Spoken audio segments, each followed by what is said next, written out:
இப்போ விருச்சிக ராசியை தொடர்ந்து தனுஷ் ராசி. தனுஷ் ராசி எடுத்துக்கிட்டிங்கன்னா ஏற்கனவே அர்த்தாஷ்டம சனி நடந்துகிட்ருக்குது. ஸோ இப்போ வந்து குரு வந்து அதிசாரத்தில் வந்திருக்காரு. குரு வந்து பார்த்திங்கன்னா அட்டமஸ்தானத்தில் ராசிநாதனே உச்சம் பெறாரு. அப்போ உங்களுக்கு வந்து அதிவேகமான யோசனைகள் வரும். உங்களுக்கான கான்ஃபிடன்ஸ் லெவல் கூடும். எதையுமே சாதிச்சிடலாங்கிற ஒரு மனப்பக்குவத்துக்கு இப்போ வந்துடும். எதையுமே சமாளிச்சிடலாம் முடிச்சிடலாம் அப்படிங்கிற தைரியமும் வந்துடும். அட்டமஸ்தானத்தில் உச்சமாகும்போது உங்களுக்கு வந்து உங்களோட உழைப்புக்கு இல்லாத வருமானம், அதாவது ஒரு இன்சூரன்ஸ் போட்டிருங்களா, அது மெச்சூர்டாக இருக்கும். இல்லைனா ஒரு சொத்து பிரித்து கொடுத்துருப்பாங்க. ஒரு மனைவி வீட்டார் வந்து வரக்கூடிய சொத்து எதாவது இருந்ததுன்னா அது பிரித்து இப்போ கொடுத்துருவாங்க. ஸோ இந்த மாதிரி வந்து அனுகூலம் வந்து இப்போது உண்டாகும். ரெண்டாவது பார்த்திங்கன்னா, அட்டமஸ்தானத்தில் உச்சமாக இருக்கிறனால உங்களுக்கு வந்து அமானுஷ விஷயங்கள், அதாவது வந்து இப்போ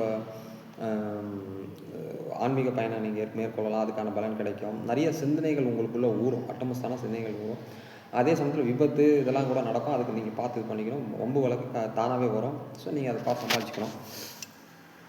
4ஆம் சனி இருக்கிறனால உடல்நிலை பார்த்திங்கன்னா ஒரு நாள் ஒரு மாதிரி இருக்கும், மறுநாள் மறுபடியும் சரியில்லாமல் போகும். ஸோ அதை பார்த்து இருதய சம்மந்தப்பட்ட கோளாறு இருந்துச்சுன்னா உடனடியாக இசிஜிசி எடுத்ததுக்கான ஸ்டெப்ஸ் எடுத்துக்கோங்க. 3ஆம் இடத்துல வந்து பார்த்திங்கன்னா உங்களுக்கு ஆல்ரெடி ராகு போய்ட்டுருக்காரு. தைரியம் வீரியம் உபஜயஸ்தானத்தில் போய்ட்டுருக்காரு. ஸோ நீங்கள் அதுக்கான உழைப்பு போடலாம். எந்த உழைப்பு போட்டாலும் வீண் போகாது. இனிமேல் வந்து ஒரு 50 நாளைக்கு வந்து ரொம்ப அற்புதமான ஒரு சூழ்நிலை வந்து உங்களுக்கு காத்துட்ருக்குது. நிம்மதியாக ஜம்முன்னு பண்ணலாம். சிறு சிறு பயணங்கள் மேற்கொள்ளலாம். அதனால் உங்களுக்கு வந்து கண்டிப்பாக லாபம் உண்டு.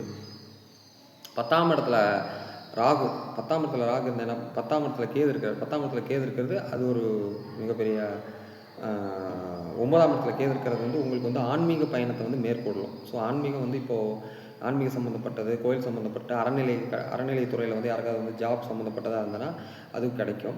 ஆனால் என்ன அப்படின்னாக்கா 9ஆம் இடத்துல வந்து சூரியன் வந்து நீச்சமாக இருக்கிறனால தகப்பனார் உடம்பு வந்து ஒரு 50 நாள் கூட எது நடந்தாலும் உடனடியாக நீங்கள் ஹாஸ்பிட்டலில் போய் பார்த்துக்கிறது, மருத்துவத்துக்கான வேலைகளை வந்து நீங்கள் மேற்கொள்கிறது நல்லது. ஏன்னா சூரியன் நீச்சமாக இருக்கிறனால ஒரு பெரிய பெரிய பிரச்சனைகள் வர்றதுக்கு வாய்ப்புகள் இருக்குது. இருதய சம்மந்தப்பட்ட பிரச்சனைகள் இப்போ வந்து தனுசு ராசிக்கு கண்டிப்பாக காட்டும்.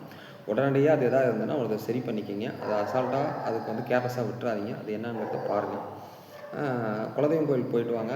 சிவனுக்கு பிரதோஷம் அன்றைக்கி வந்து சிவனுக்கு வழிபாடு பண்ணுங்கள். நல்ல ஒரு அனுகூலம் உண்டு. அதே சமயத்தில் வந்து நல்ல ஒரு உணவு கட்டுப்பாடு ரொம்ப முக்கியம். ஏன்னா 4ஆம் இடத்துல சனி இருக்கிறனால சரியான நேரத்தில் சாப்பிட முடியாது, சரியான நேரத்தில் வீட்டுக்கு போக முடியாது.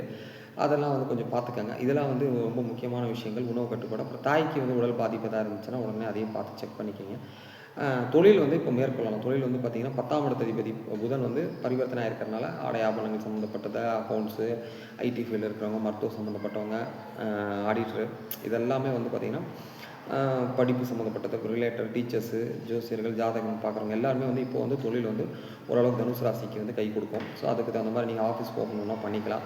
பூஜா ஸ்டோர்ஸ் யூஸ் பண்ணுவோம். பூஜா ஸ்டோர் இந்த மாதிரி ஆன்மீக சம்மந்தப்பட்ட தொழில் எதாக இருந்தாலும் நீங்கள் பயன்படுத்திக்கலாம்.